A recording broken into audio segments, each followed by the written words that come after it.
Histoire d'éveil spirituel et d'élévation de conscience, Curiologie, c'est le podcast des connectés qui cherchent des réponses au-delà du réel.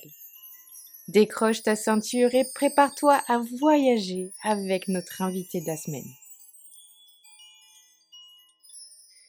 Bonjour à tous et bienvenue sur ce nouvel épisode de Curiologie. Aujourd'hui c'est un peu spécial, je suis avec une famille complète, presque complète, de psychonautes. On s'est rencontrés en cérémonie d'ayahuasca en Espagne et je suis super heureuse de faire ce podcast original avec eux. Salut tout le monde! Salut.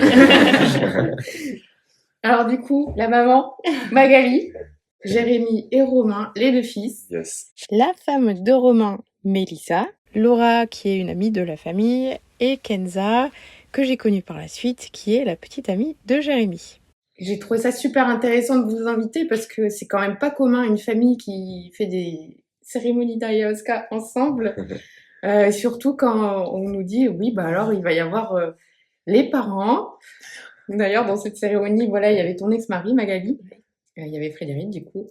Et voilà, et c'est les enfants, donc Jérémy et Romain, qui ont amené les parents à tout ça. Et du coup, je trouve ça super intéressant de, voilà, qui va nous raconter tout ça.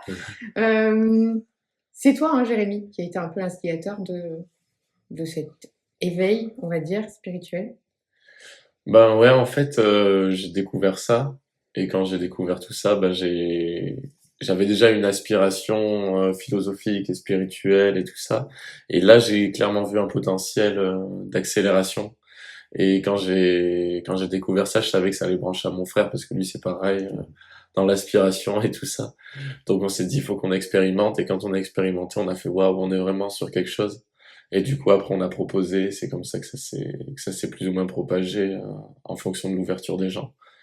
Mais il y avait déjà une aspiration chez tout le monde, en fait. Et c'est vraiment un accélérateur hyper intense, mais c'est nous qui faisons le travail, en fait. On comprend que c'est une accélération, mais ça dépend juste du travail antérieur qui est là. Nous, avec Romain, ça nous a surpris quand on a eu ces expériences et qu'on a beaucoup grandi, qu'on a compris beaucoup de choses, on voyait d'autres gens qui avaient eu des expériences, mais qui captaient pas les mêmes choses. Et on se disait, mais comment ça se fait? Pourtant, ils ont eu une expérience. Donc, normalement, ils sont censés savoir ça. Et en fait, non, parce qu'ils avaient pas forcément la même aspiration. Donc, ça leur est pas amené au même endroit, quoi. Mmh. Donc, c'est intéressant. Et t'as pas eu peur, par exemple, du regard ou du jugement de tes parents? Ouais, non, ça va, parce que sur ce point-là, ça a été quand même assez... je me sentais pas du tout jugé avec mes parents dans la vie, en fait. Et avec ma mère, ça a toujours été assez libre, on pouvait se parler, en fait. Donc, il n'y a pas eu de jugement. Je savais qu'il allait y avoir de l'incompréhension au début, forcément. Parce que, Ah, il y en a eu quand même. ouais, parce que je pense au début, tu comprenais pas ce truc-là et tout. Oui, je comprenais pas. Et puis, comme je te disais, Jérémy, j'étais persuadée qu'on pouvait arriver à faire ce travail sans rien prendre. L'inconnu, forcément, la société met une image sur ces choses-là qui est escalée, et sans tester, on peut pas vraiment avoir une vision claire des choses. Et c'est clair, en faisant l'expérience, comme pour tout dans la vie, je pense, en faisant l'expérience, on peut mettre ses propres valeurs dessus. Et c'est ce qu'on leur a dit. Nous, on a essayé, on a une vision des choses qui est comme ça. Si vous voulez nous croire, croyez-nous. Sinon, testez et vous verrez bien ce qu'il en est. Et puis après, vous aurez votre avis. Et puis c'est comme ça que, un peu avec tout le monde, on leur a dit, ça nous fait du bien. On a proposé à l'expérience, quoi. Et chacun s'est fait son idée. Et je pense que ça fait beaucoup de bien à tout le monde. Ouais, c'est sûr. Ouais. Mais moi, je suis mal à l'aise quand on me dit oui, on peut arriver à ces niveaux de conscience sans en prendre, quand ces gens-là ne savent pas ce que c'est, n'ont pas étudié et n'ont jamais eu d'expérience. Et je sais pas comment dire, mais en fait, tu me dis ça directement sans avoir étudié, sans avoir... donc tu peux pas savoir de quel endroit de conscience je veux te parler, de quel niveau de conscience, sachant que tu sais même pas de quoi je parle. Par contre, si quelqu'un a étudié, a déjà fait son expérience et me dit oui, je pense qu'on peut atteindre, là je suis totalement d'accord. Parce qu'il y a comme je le disais, c'est vraiment l'aspiration, ça c'est qu'un accélérateur. Donc en fait, la conscience, elle est déjà là, elle est déjà partout, elle est déjà en nous.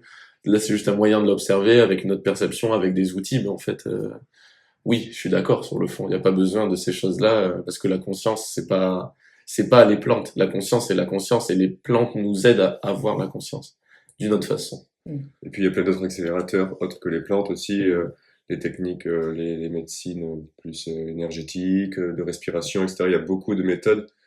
Mais c'est vrai que les plantes, c'est une méthode comme une autre, et nous, c'est une qui nous C'est un a, outil, quoi. c'est un outil qui nous a fait beaucoup de bien. Ok. Qu'est-ce que vous cherchiez la première fois que vous en avez pris? C'était quoi l'intention, par exemple? Mais ça a commencé avec on est passé par une phase de dépression, vue personnelle, et du coup, c'est Jérémy qui a fait Tous les deux? Lui, il l'avait eu avant et il en était sorti. C'est À ça. ce niveau-là. Mais il était intéressé par la spiritualité et tout ça. Et moi, en fait, j'ai toujours eu ce truc pour la philosophie. J'ai toujours senti que j'étais sensible à certaines choses, que j'avais des connaissances. Euh, Vraiment, j'étudiais et tout ça. Mais je me suis vraiment intéressé à la spiritualité la même année où je commençais à partir en dépression parce que justement la société, je voyais tellement de choses qui fonctionnaient mal dans la société que je le vivais mal en fait. Et avec ce parallèle de cet intérêt pour la spiritualité, quand j'ai découvert ces outils-là, bah, je me suis dit, bah, en fait, je sais que c'est pas des antidépresseurs qui vont me sortir de la dépression, tout au contraire. Donc, moi, je veux me soigner avec les bons moyens et par moi-même, parce qu'en fait, on me propose rien en France. Donc, et, euh, et du coup, c'est là que j'ai commencé à m'intéresser à ça et que j'ai pris et que effectivement ça a marché. Et c'était dans ce but de vraiment me soigner de ce mal-être que je pouvais avoir aux yeux de la société. Aujourd'hui, j'ai pas changé de point de vue sur le fait que la société elle fonctionne mal, mais j'ai juste changé mon rapport à cette chose-là, dans le sens où bah en fait c'est pas parce qu'elle est mal foutue que je suis obligé de souffrir de ça et de me faire subir la société elle est nulle tout ça. Juste ok c'est comme ça, bah faut que je l'accepte quoi, parce que sinon juste je me fais souffrir moi-même quoi. Donc c'est la grosse leçon. Mais sinon j'avais en plus de cet objectif envie d'explorer cette spiritualité, envie d'avoir une vérité plus profonde sur mon âme, sur la conscience, sur qui j'étais vraiment. Et ça a beaucoup aidé. Qu'est-ce que ça vous a amené à vous faire un petit tour? Moi, je voulais revenir. C'est vrai que au début, j'étais avec beaucoup mes peurs, mes fausses croyances, parce que c'est des drogues pour la société. Donc, oui, beaucoup de peurs au début. Et puis de voir Jérémy explorer et puis de le voir mieux, aller de mieux en mieux, nous en parler avec... il a partagé énormément. Et donc, la curiosité fait que, ben oui, on va essayer. Et une fois qu'on a franchi le cap, c'est une découverte incroyable. Aujourd'hui, je dis que c'est un outil pour avancer beaucoup plus vite. Tu m'avais raconté que toi aussi, tu n'étais pas très très bien dans ta vie à ce moment-là. Ben oui, parce que par rapport à tout ce qui se passait, c'était l'époque du Covid, le confinement, tout ça. Donc, ça a remis énormément de choses en question dans notre vie, à tous, je pense. Et je pense que c'est arrivé pile poil. Et aujourd'hui, moi, ça a transformé ma vie. Et souvent, je dis, ça a même sauvé ma vie. Puisque ces peurs quand on vit avec des peurs, on s'engouffre dans un cercle. Et pour en sortir, c'est compliqué. Donc oui, c'est une bouée. Ça a été une bouée dans ma vie. Ouais. Et je pense qu'il a fait que ce que tu as voulu franchir le cap, c'est de voir bah, que j'étais mieux, que j'avais plus d'amour, mais surtout que c'était très réfléchi, très posé, c'est-à-dire que j'ai fait beaucoup de recherches. En fait, scientifiquement, toutes les preuves sont là pour prouver que c'est fantastique et que ça marche et tout ça. Et c'est pas juste, oh bah j'ai essayé ça, point, ou je vais bien, ou c'est cool. C'était vraiment, ok, il y a ça, j'ai fait des recherches, ça. Et le fait d'avoir un discours vraiment bien clair et bien expliqué, que tout soit cherché, tout soit bien fait, ben ça a beaucoup aidé pour que tu prends. Ah oui, tout à fait, puisqu'on te connaît, tu étudies tout à fond et tu vas rechercher tous les renseignements possibles. Donc là, la confiance, elle y était. Ouais. La confiance en toi. Et ce que tu nous as répété aussi, qui est super intéressant et super important, c'est que c'est pas eux qui vont nous soigner, c'est un outil, c'est comme comme un marteau ou une pelle, ça va pas creuser le trou tout Ouais. seul, c'est une pelle, c'est nous qui le creusons avec cet outil-là. Et là, c'est vraiment nous qui faisons ce travail, donc on a réussi à travailler avec ces outils, à les comprendre et à s'en servir de façon efficace, dans des bonnes conditions, notamment grâce à tes recherches.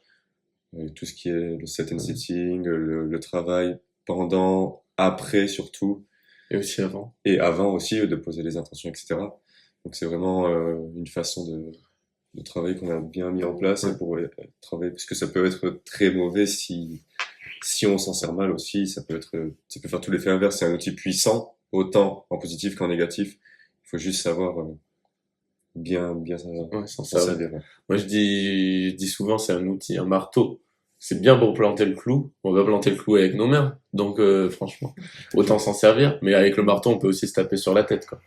Et là, c'est pareil. En fait, si on s'en sert, il y a des gens, moi, des fois, qui disent, ah, mais moi, je peux taper un clou avec mes mains. Je dis, non, non, ouais. Sortant d'un marteau, quoi. Ça, c'est une métaphore, hein, vous avez compris. Mais pareil, il faut pas se servir du marteau pour se taper dessus. Là, c'est pareil, en fait. Et moi, du coup, avant de rencontrer Jérémy, j'avais, je pense, déjà cet éveil spirituel, mais il y a une différence entre avoir l'éveil spirituel et le ressentir. Et en rencontrant Jérémy, quand il me parlait justement de tous les outils qu'il avait en lui et en possession pour évoluer dans la spiritualité, et j'ai essayé, et en fait, je me suis rendu compte que c'est ma vision des choses qui faisait que je ressentais le mal-être par rapport à la société après le Covid. Et en fait, les outils, ça m'a vraiment permis de me dire, en fait, prends du recul sur la vie actuelle. Et si du moment que tu travailles sur toi et que tu prends conscience de tes capacités et enfin, surtout pour les outils, moi, ça m'a vraiment apporté l'amour de soi. Et le fait de s'aimer, c'est là où tu prends du recul sur la société qui va pas bien. Et du coup, moi, la cérémonie d'ayahuasca, ça m'a vraiment fait du bien parce que je me suis dit, mais en fait, si tu prends du recul et que tu arrives à avoir une vision des choses plus positive, forcément, en toi, ça va mieux. Et moi, c'est vraiment ces expériences-là, ça m'a fait trop du bien pour moi-même. Ouais, parce que dites-nous un peu votre âge.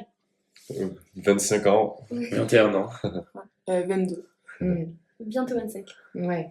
Ouais, vous êtes pris. 24. Et ouais, vous êtes pris le Covid alors que vous étiez jeune, en pleine. Ouais. Moi, j'avais déjà fait ma vie de fête et de voilà, c'était bon. Moi, je pouvais faire mon jardin, j'étais tranquille. Mais vous étiez en plein dedans, quoi. En pleine Dur, construction, quoi. ouais, voilà, c'est ça. Ouais. Moi, je sortais du bac. Oui.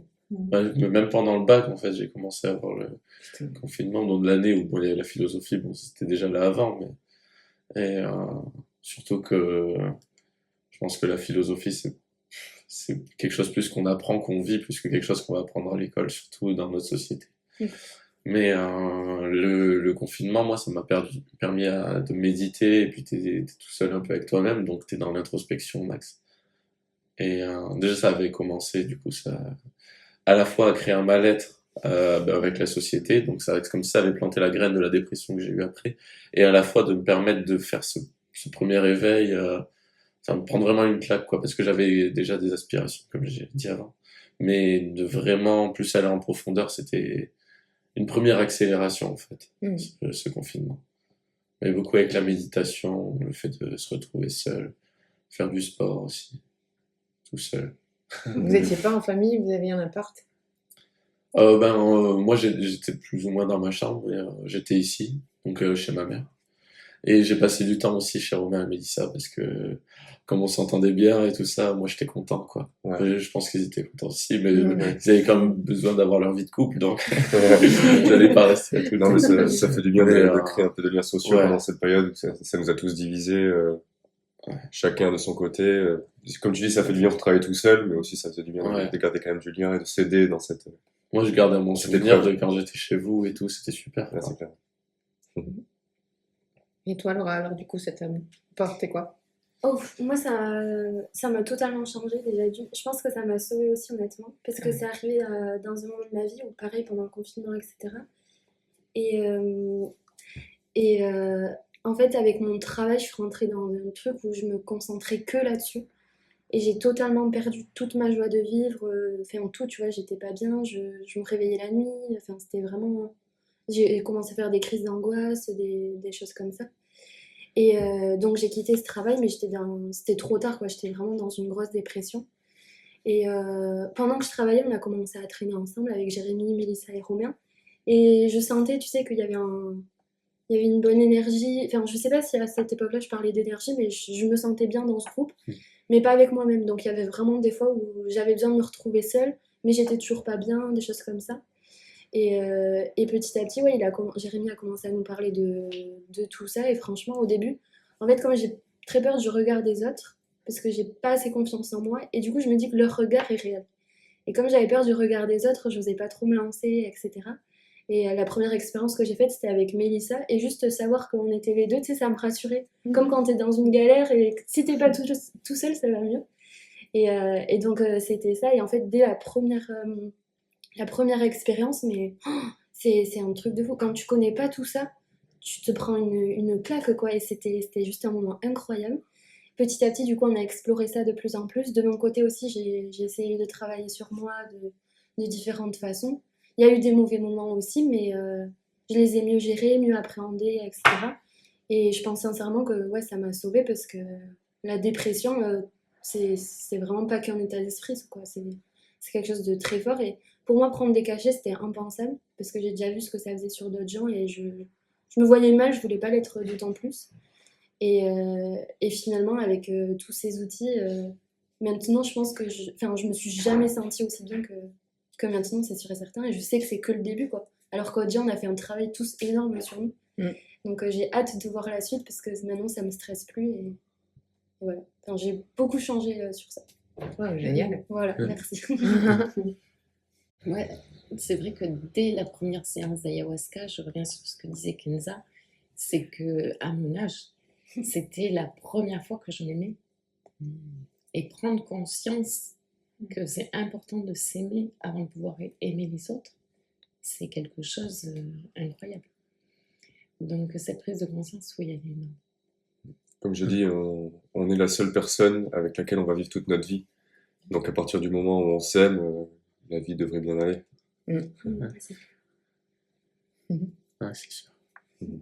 Vous avez d'autres choses que vous faites, d'autres pratiques que ces cérémonies? Pratique Vous parlez de spirituelle. respiration tout à l'heure, par Oui. exemple. Oui, on fait aussi, comme je disais tout à l'heure, du coup, je parlais d'autres pratiques que les plantes, les médecines, etc. On fait aussi des pratiques de respiration qui sont aussi super intéressantes parce que ce que ça m'a apporté, moi, c'est que ça prouve que on pourrait se dire que les médecines, les plantes et tout ça nous apportent des réponses, mais quand on fait des cérémonies de souffle, de respiration, on se rend compte qu'on a déjà tout le potentiel à l'intérieur de nous-mêmes. Il n'y a aucun élément extérieur qui vient modifier notre état de conscience. On peut le faire nous-mêmes, donc ça prouve vraiment que les médecines, du coup, ça nous ouvre juste des portes qui sont déjà en nous.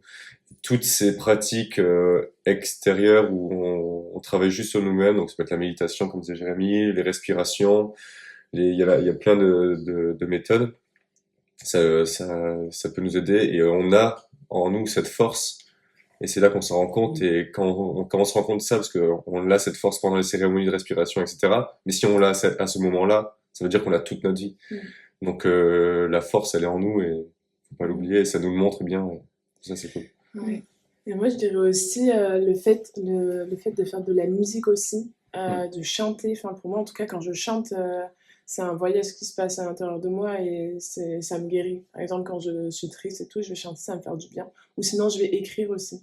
Écrire, ça, c'est tellement libérateur. Et enfin, moi, je sais que c'est des méthodes que je dirais méditatives parce que c'est quelque chose qui m'apaise en fait. Ouais.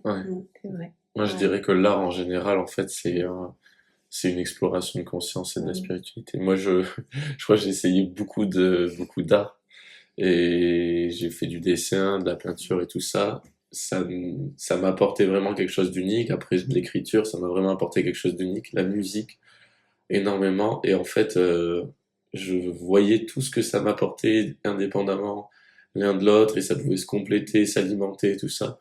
Et je trouve qu'avoir une pratique artistique, c'est génial pour l'expression de soi et pour l'exploration de cet état méditatif que tu disais. quand tu chantes ou quand tu rentres dans une espèce de transe des fois à faire ce que tu fais, quoi.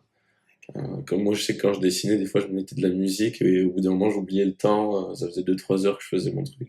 La musique, c'est pareil quand je joue, quand je fais une composition sur l'ordinateur. L'écriture,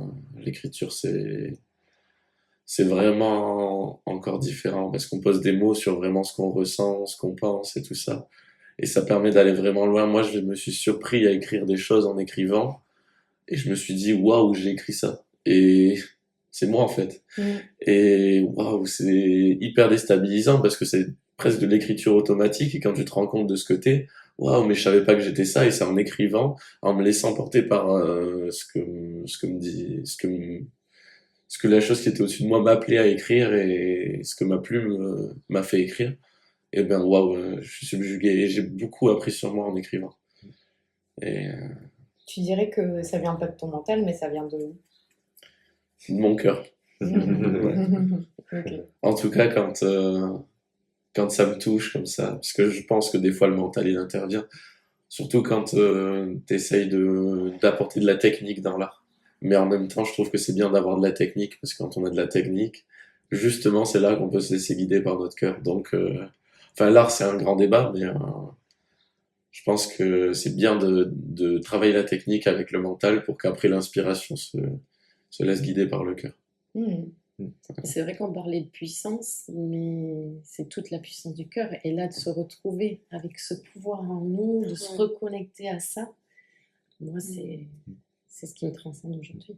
L'art, c'est la matérialisation de quelque chose d'immatériel. Mm. Et plus on pratique l'art, même sans la technique viendra forcément, mais plus on pratique l'art, plus on arrive à matérialiser des choses immatérielles, comme la spiritualité en général. On peut réussir à concrétiser des choses qu'on pensait, enfin, de l'inconscient, quoi. On conscientise de l'inconscient, en fait, quelque part. Et plus on va le travailler, plus on va réussir à conscientiser tout ça et à se rendre compte et à avoir cette prise de recul de la matière qu'on vient de créer, qui vient de notre cœur, comme dit Jérémy, et de pouvoir le regarder dans la matière. Ça nous fait une prise de recul sur nous-mêmes, parce que c'est nous qui l'avons créé. Donc au final, c'est là que c'est une grande thérapie pour aussi l'art. Pour moi, l'art, c'est une exploration de conscience, en fait. Moi, je dis souvent que mes médecines, enfin, j'ai beaucoup de médecines, mais ça va être, bon, les plantes.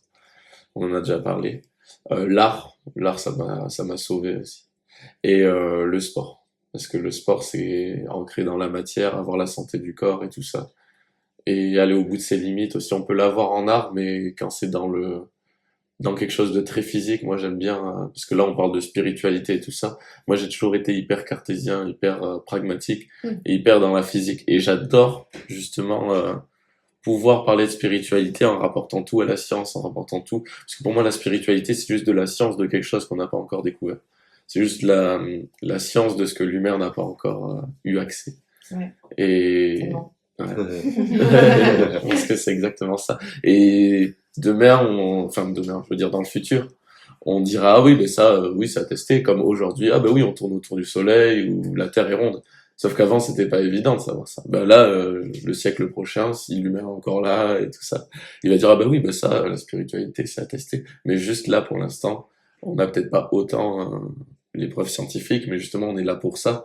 Parce que tous les grands chercheurs, tous les grands scientifiques, c'est des gens qui ont toujours été incompris, quoi.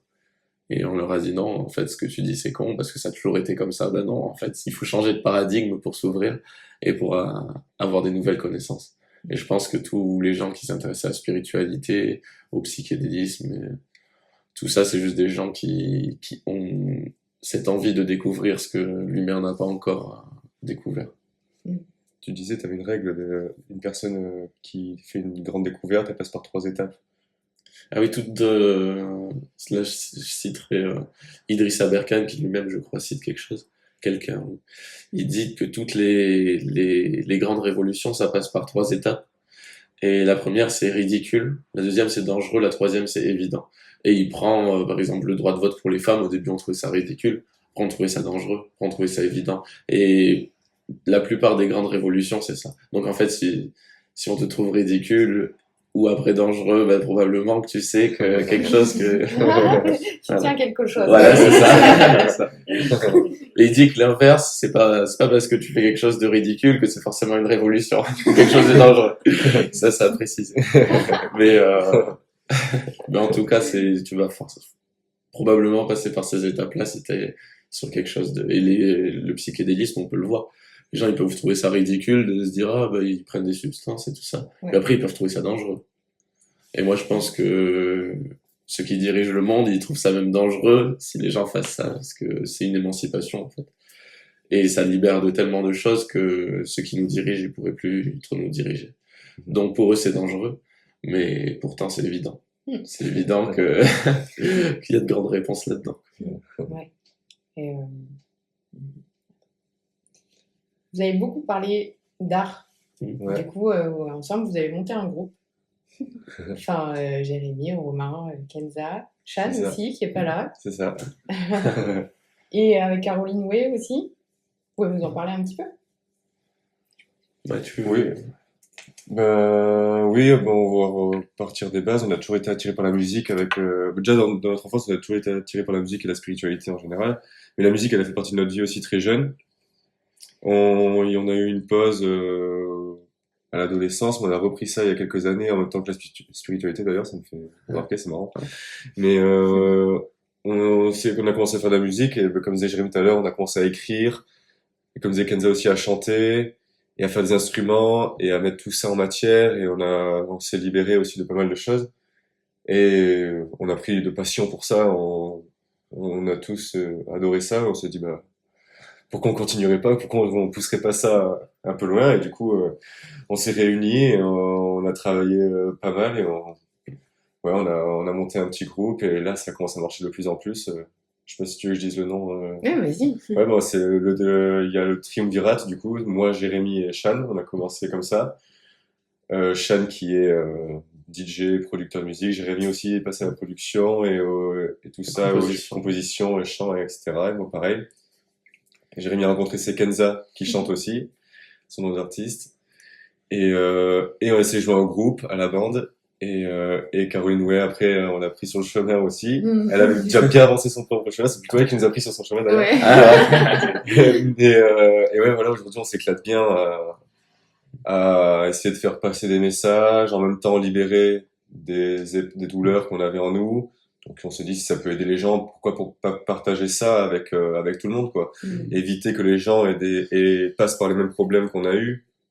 Et les aider à en sortir comme nous, on a réussi à en sortir. Donc, on essaie de passer des messages.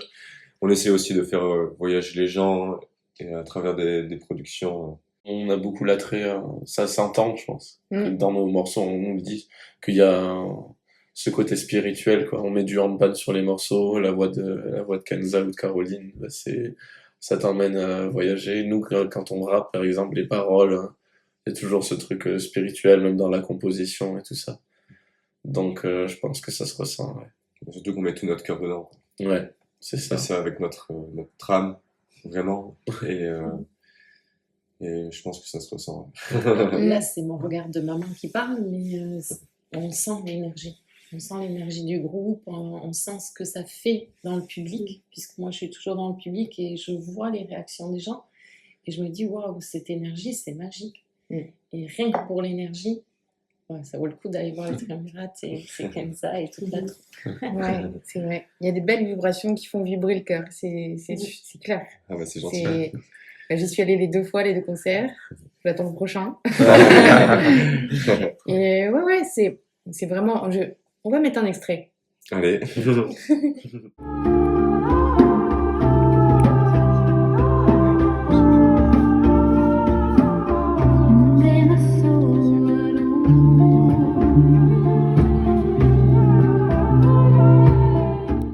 Et il y a du light language aussi. Oui. De Caroline. Et Kenza aussi un peu. Toi aussi, du coup. Ouais. Alors moi, je définirais...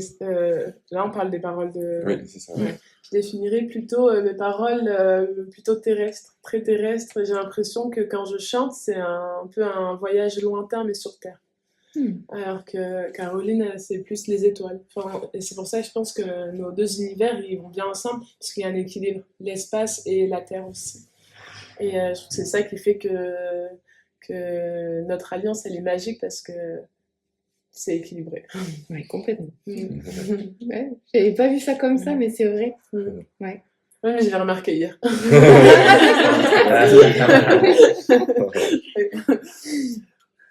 Mais après, je pense que cette connexion qu'on a tous ensemble, c'est vraiment aussi grâce à tous les trips de médecine qu'on a pu avoir et le fait que ça nous a tellement ouvert sur nous-mêmes.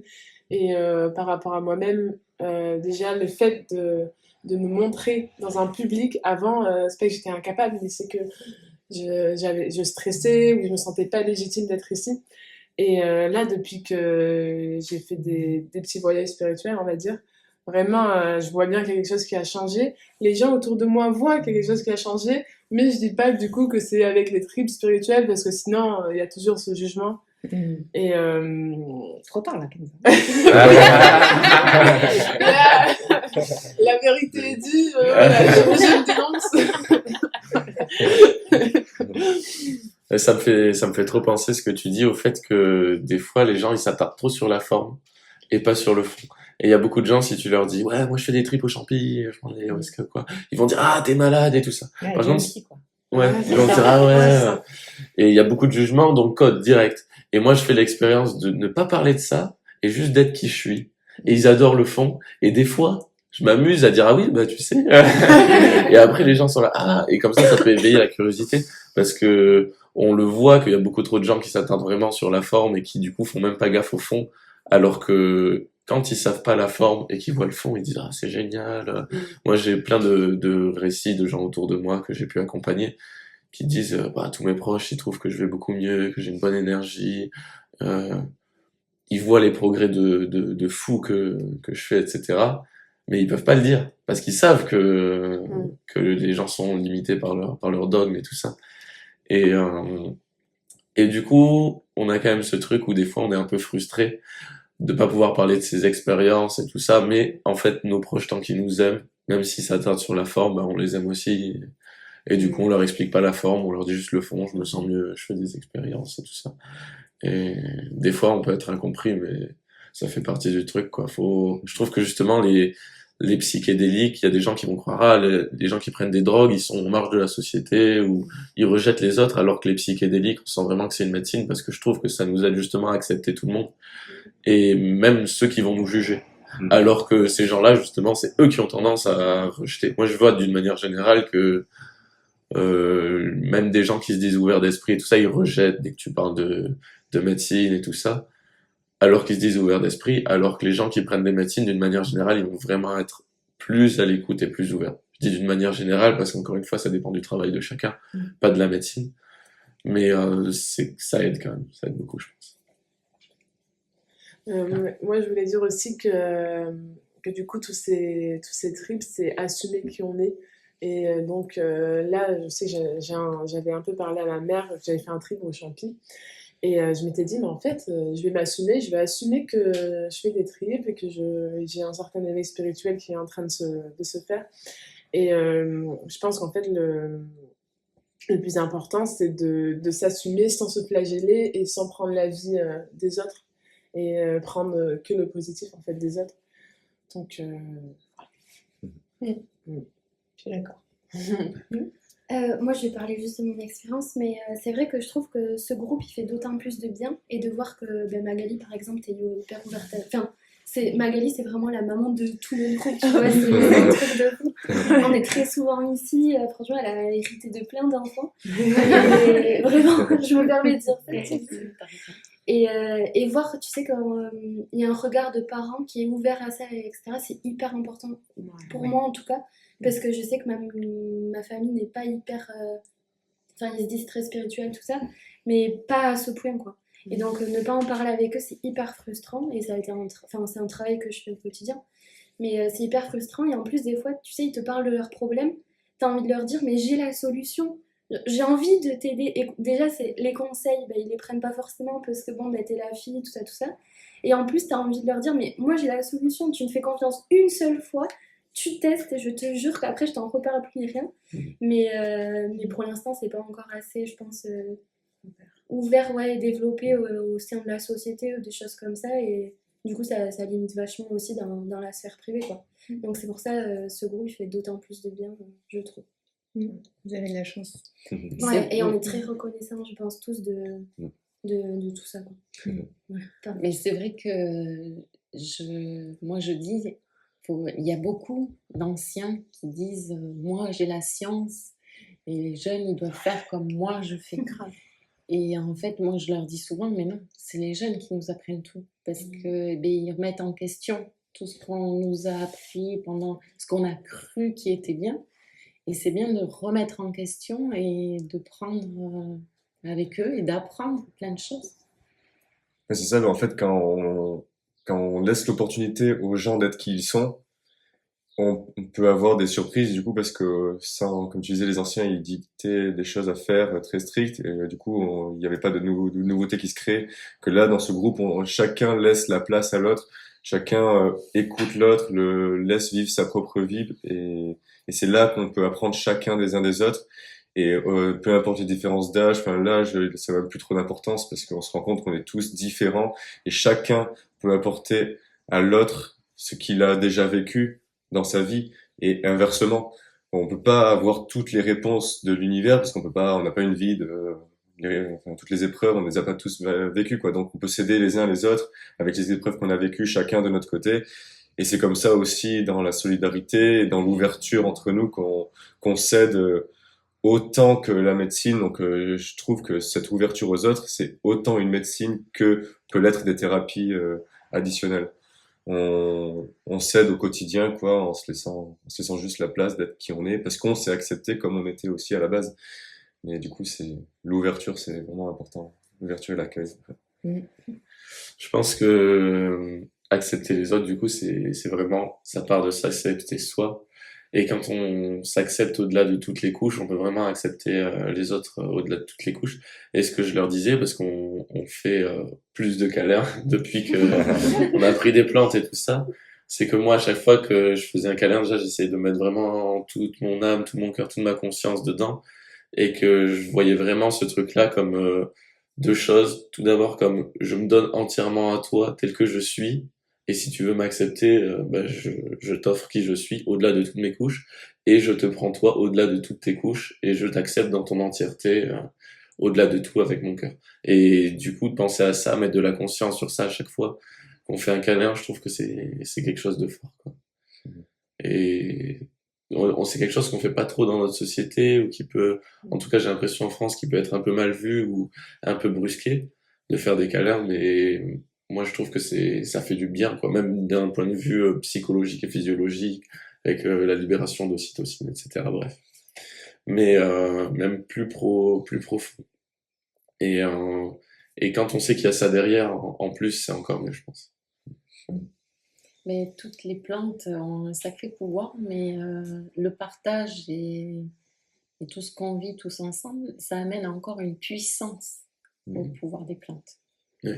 Je trouve que tous ces partages, c'est important. Parce qu'on peut faire des cérémonies en petit comité ou tout seul et tout ça, il va se passer beaucoup de choses, mais quand il y a l'énergie du groupe, ça crée vraiment quelque chose de puissant, ça n'a rien à voir.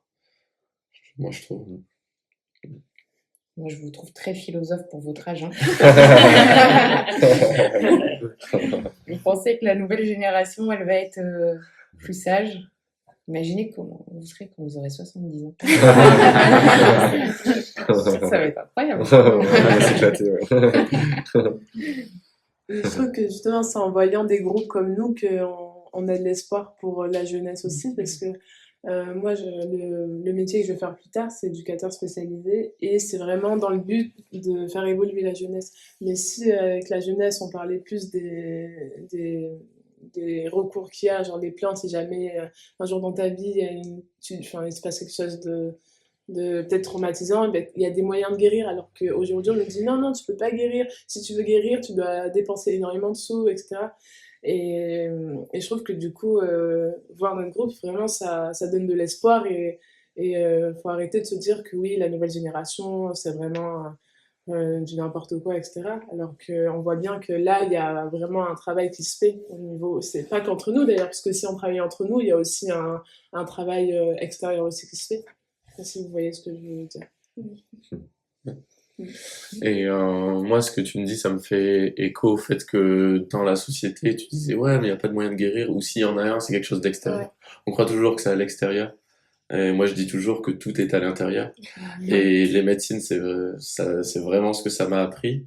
Et quand tu sais que c'est toi qui fais le travail de A à Z avec ces médecines, ben, il y en a qui aiment pas, ou il y en a à qui ça décourage, ou il y en a qui, du coup, vont pas adhérer, parce que c'est des gens, pour moi, qui se fuient et qui aiment bien avoir les réponses à l'extérieur ou des solutions. Ah, bah, tiens, je prends un médicament, ça me soigne. Enfin, voilà, t'as rien fait, t'as juste pris un truc, c'est extérieur. Alors que là, le fait que c'est toi qui dois travailler tout ça, moi, j'adore cette philosophie, cette façon de penser, mais je sais que ça plaît pas à beaucoup. Et dans notre société, je pense que il y a ce problème-là de vouloir fuir, de pas vouloir se battre ou travailler de l'intérieur. Et je pense que du coup, c'est vraiment bien que nous on le fasse, quoi. Et puis ben voilà, vous faites passer le message aussi. C'est ça. Bon, du coup, je me suis intéressé aux thérapies et tout ça. Et j'adore marcher avec des gens pour parler. Parce que je trouve que quand on marche, c'est un peu en automatique. D'ailleurs, la marche, c'est hyper conseillé pour la dépression, pour plein de choses comme ça. Je dirais que c'est aussi bien que la méditation. C'est différent. Et la conduite, c'est pareil. Quand on conduit, je trouve qu'il y a vraiment un truc méditatif. Moi, j'en parle dans un titre. Je dis que j'adore conduire la nuit et tout ça, tout seul. Et conduire seul, ça fait vraiment du même conduire avec des gens.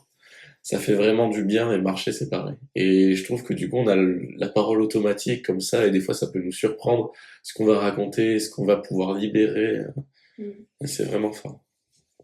C'est vrai, parce on a notre mental qui est complètement occupé à faire ça, et du coup, ce qui vient, ça vient du cœur, c'est ça Ouais, que tu veux dire. carrément. Exactement. Et ils ont même fait des études où ils mettaient des pédales de vélo sous des tables des élèves dans les écoles et ils pédalaient sous la table tout en ce que le professeur donne la leçon. Et bien les résultats, ils ont fait que monter, quoi, les élèves. Parce que comme ton esprit il est occupé à faire quelque chose, c'est comme tourner en spinner, c'est con, mais ton esprit il est sur quelque chose, alors du coup tu arrives à te concentrer. Je pense que c'est plus ou moins lié à ce qu'on racontait avec la musique ou l'art. Donc quand on fait quelque chose, moi je sais quand je faisais du coloriage, quand je faisais du dessin, je me concentrais. Et après quand je coloriais, ben, j'étais un peu moins concentré, je me laissais porter. Et c'est là où j'avais des réponses, où je me sentais bien, je me libérais et tout ça. Quand on éteint le mental et qu'on se laisse transcender par la vie, c'est là qu'il y a des choses sympas qui se passent. Du coup, tu l'as refait? Ouais. Oui, je me suis rendu compte ces derniers jours qu'il n'y a pas d'évolution spirituelle. On dit beaucoup, cette personne est plus spirituelle, cette personne elle est plus ce truc. C'est pas une ligne droite avec un point d'arrivée et un point de départ pour moi. On est tous à des niveaux différents de la vie et chacun, comme je disais tout à l'heure, chacun peut s'apporter ce qu'il a vécu à l'autre. Et il y a pas faut pas se dire, ah, la spiritualité, c'est quelque chose de dur, ça va être un travail hyper long et tout. On est déjà tous spirituels par ce qu'on a vécu. Rien que le fait d'être en vie et d'avoir vécu sur cette terre, ça fait de nous quelqu'un de spirituel. Donc, voilà. Et moi, je le vois beaucoup, ce que tu dis avec... quand j'ai commencé à m'intéresser à la spiritualité, j'ai écouté Aurobindo, notamment, enfin, ses lectures et tout ça. Et je m'intéressais au bouddhisme et tout ça. Et on voyait vachement le truc, je trouve, comme une ascension spirituelle, comme des niveaux. Et du coup, c'est pour ça que tu disais, on peut voir le truc du lui, il est plus spirituel, lui, il est moins spirituel. Pour moi, à la naissance, on est tous là, c'est tout en fait. Enfin, on est tous sur cette terre, c'est tout. Il n'y a pas de niveau du tout. Et moi, ce que m'a dit l'ayahuasca notamment, c'est qu'il n'y avait pas de niveau, il n'y a pas de mieux, il n'y a pas vraiment de bien, de mal, de qu'est-ce qui est mieux, qu'est-ce qui est moins bien. On est tous en fait sur un plan. Et c'est juste des points différents du plan. Et c'est pas quelque chose de vertical, mais c'est plutôt quelque chose d'horizontal. Pour moi. Et donc, en fait, tout le monde est juste à sa place, quoi. Tout le monde vit chacun sa propre expérience. Donc, en plus, comparer alors que c'est des expériences et des personnes différentes, je trouve que ça a pas vraiment de sens, surtout si c'est juste pour parler de niveau, alors que c'est pas ça qui nous intéresse, quoi. Je trouve que il y a beaucoup de gens qui sont dans la spiritualité qui vont avoir cet ego spirituel, on en parle beaucoup, mais je trouve que c'est con, enfin, je sais pas comment dire. Oui, on est tous au même niveau, comme je disais. Ouais. À partir du moment où on comprend qu'on est tous au même niveau, c'est là qu'on avance beaucoup plus. À partir du moment où on se sent au-dessus, on ferme sa perception aux autres, et c'est là que on progresse plus pour Ouais. moi. C'est là qu'on n'apprend pas. Pour moi, on fait des projections sur ah oui, bah lui, c'est moi qui vais lui apprendre, ou lui, il va m'apprendre. Déjà, c'est limité. Si on se dit j'apprends de tout le monde, ou je peux apprendre à tout le monde aussi, parce que du coup, on faut le voir aussi dans ce sens-là. Des fois, on va idéaliser, et du coup, on va se dire ah mais j'ai rien à apprendre à cette personne, alors que non, en fait. Si lui, justement, est spirituel, et justement, s'il est sage, il sait qu'il peut apprendre de tout le monde.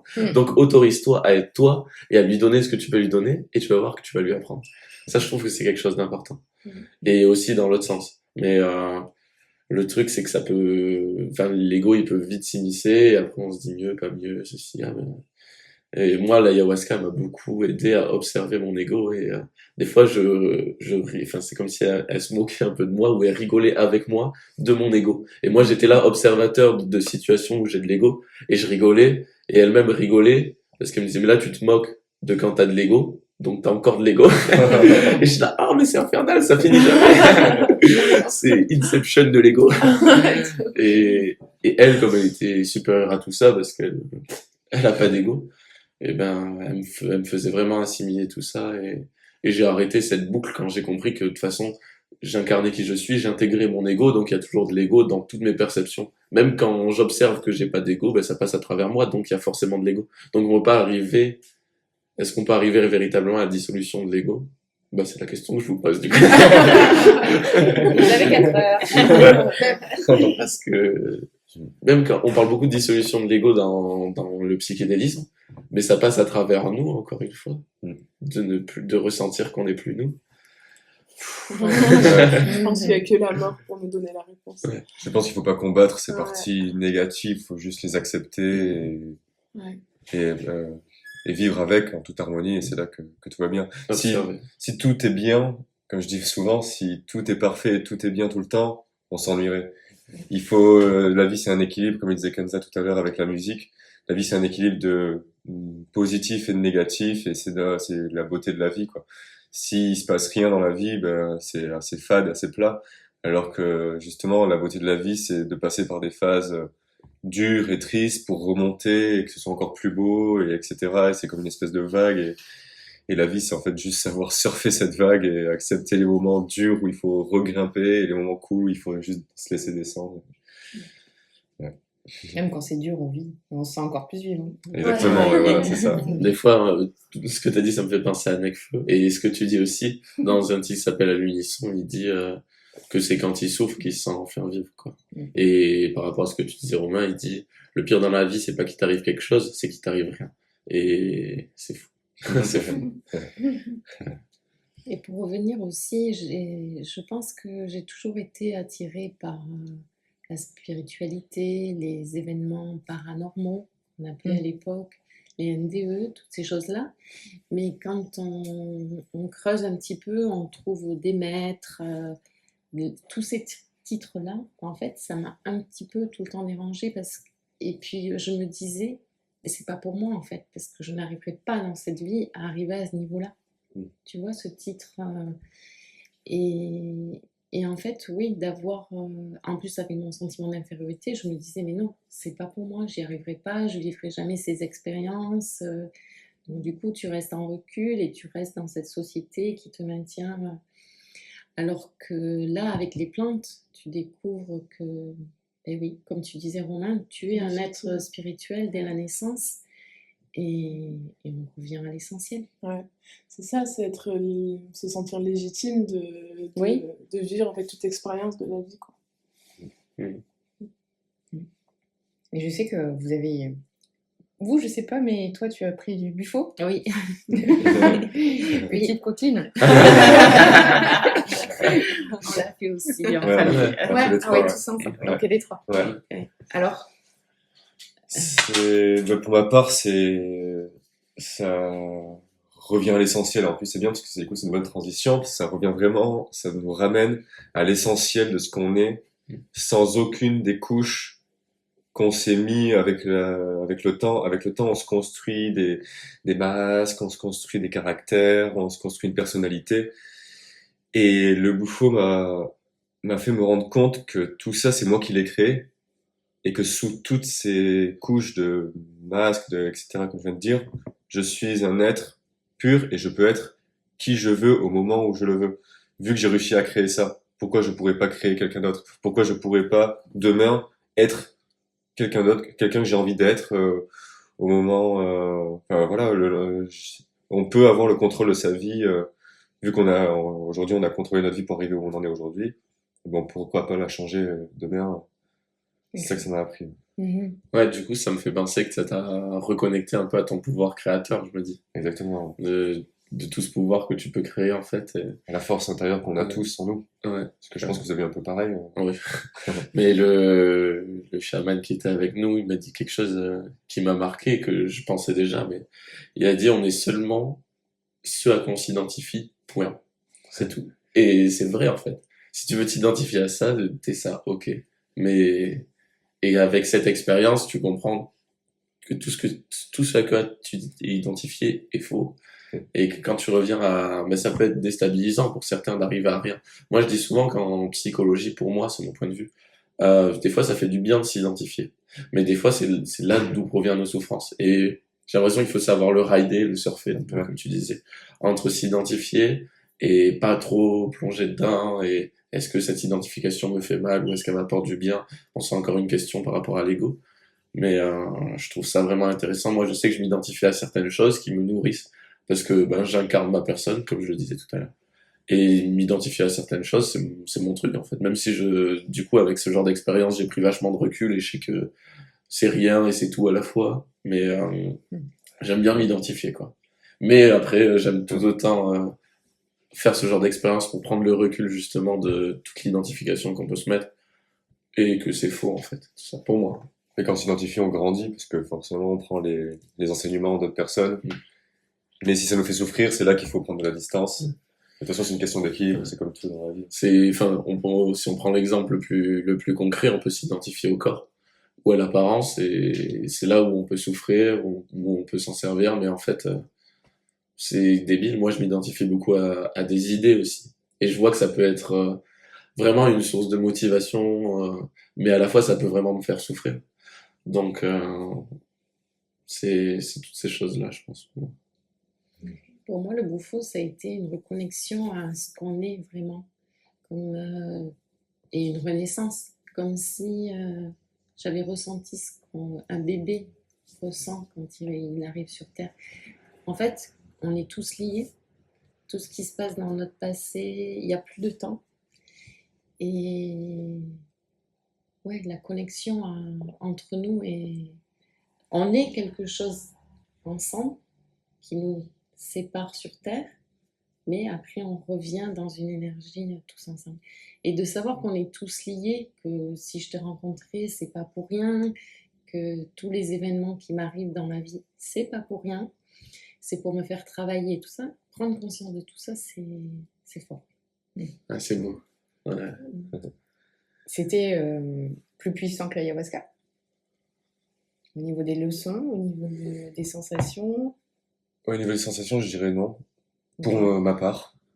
Parce que c'est quelque chose d'assez bref. Ça a duré 10-15 minutes. Donc c'est...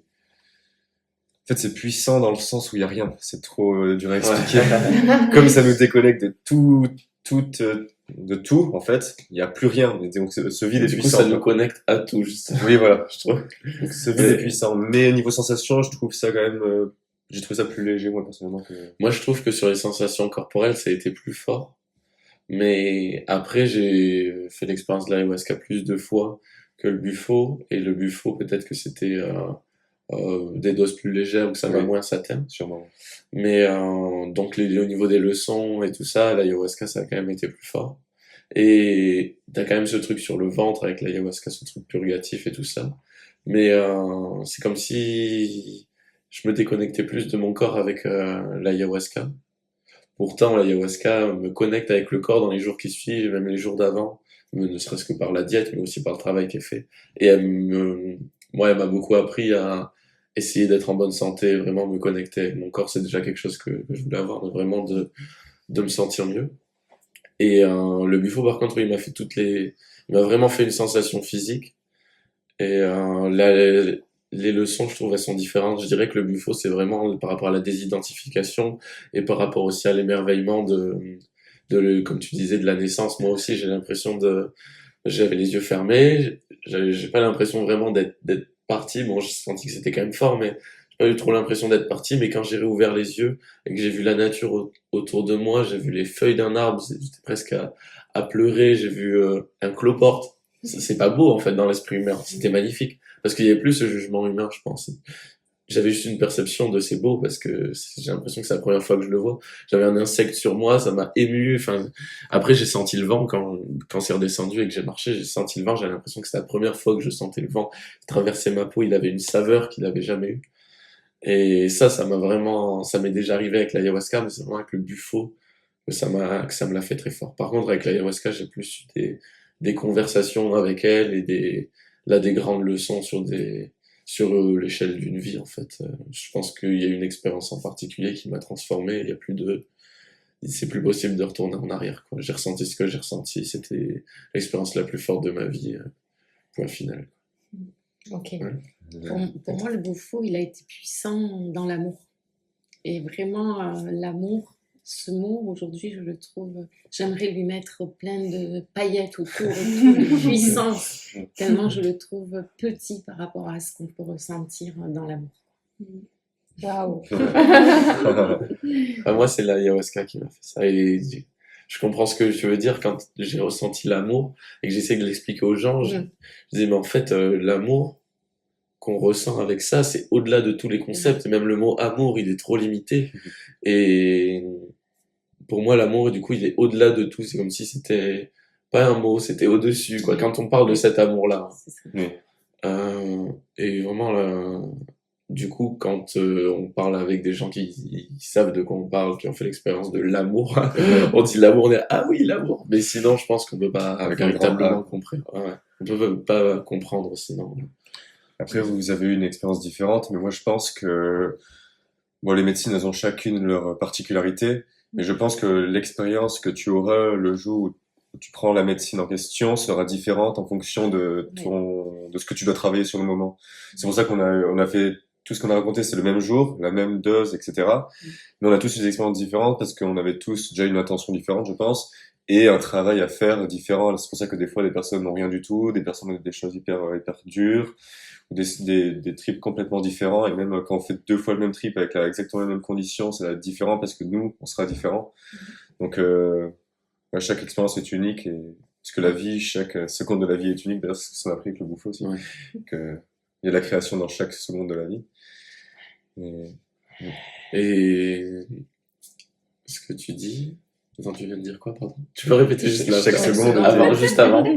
que Ça m'a fait penser à ça. chaque expérience est unique et que Ah oui. n'importe, Et ça me faisait vraiment. Moi, je dis toujours que ce qu'on vit, c'est nous qui l'amenons. D'ailleurs, je dis souvent, ce qui vient à toi vient de toi.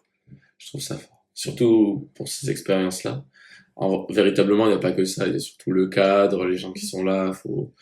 Il y a beaucoup d'éléments extérieurs aussi, mais d'une manière générale, ce qui vient à toi vient de toi quand même. Pour moi.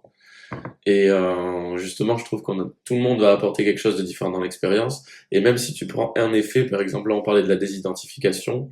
Pour moi, il y a des gens pour qui ça va être fantastique de ressentir la désidentification, et d'autres pour qui ça va être un vrai cauchemar. Pourtant, c'est la même chose. Mais chacun va y amener une perception différente. Et ça va être ça pour plein d'autres choses. On ressent la même chose, mais pour certains c'est dur, pour certains c'est beau. En fait, c'est chacun ce qui y met dessus, quoi. Mais le monde est tel qu'il est et chacun a un regard différent sur le monde et on voit tous le monde d'une façon différente, ça j'en suis sûr. Et c'est ce qui fait la beauté aussi de la vie, quoi.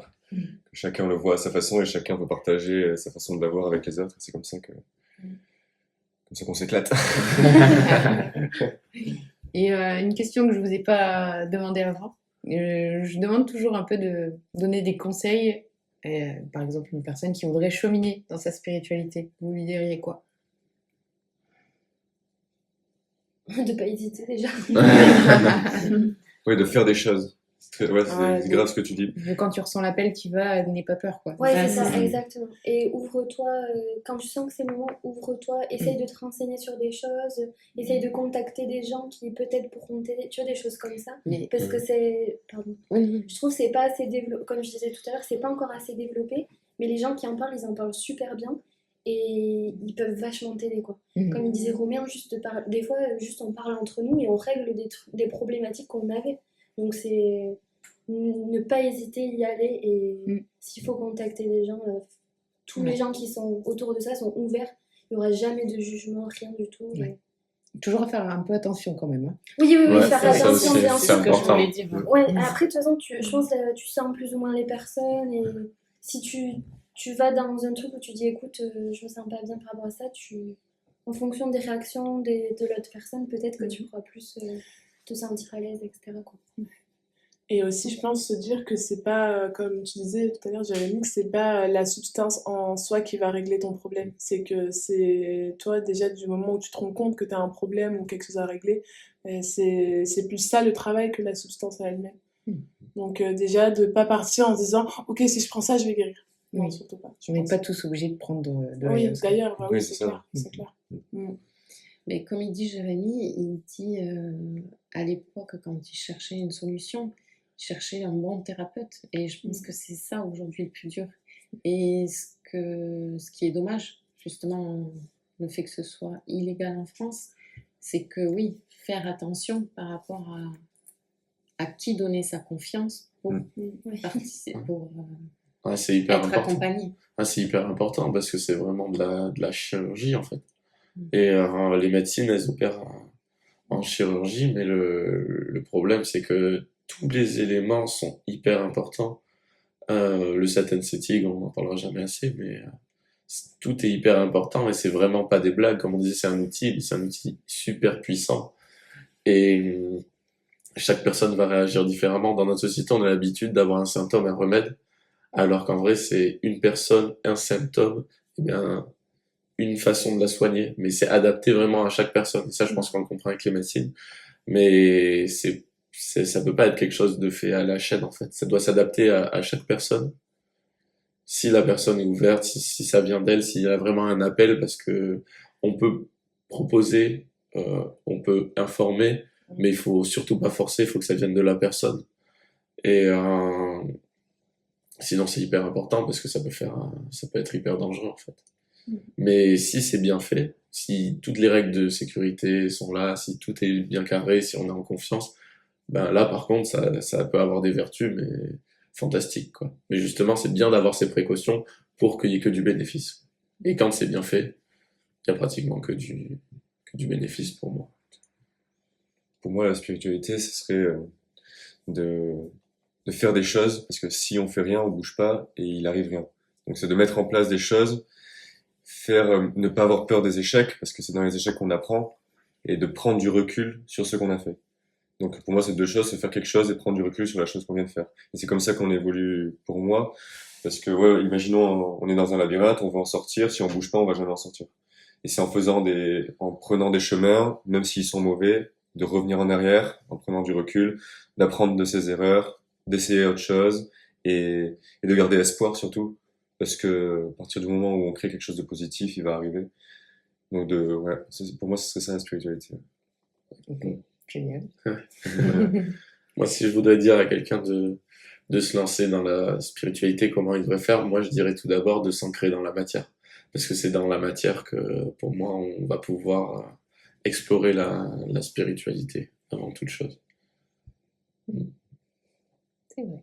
Oui, tu as tout à fait raison, parce que moi, on me considérait comme perché au départ, parce que je fuyais un petit peu dans les étoiles, et justement, les psychédéliques m'ont ramené à accepter mon incarnation, m'ont amené à être vraiment dans le moment présent, à être vraiment là, sur Terre, et de travailler avec ça. On est sur Terre pour vivre une expérience, vivons-la à fond.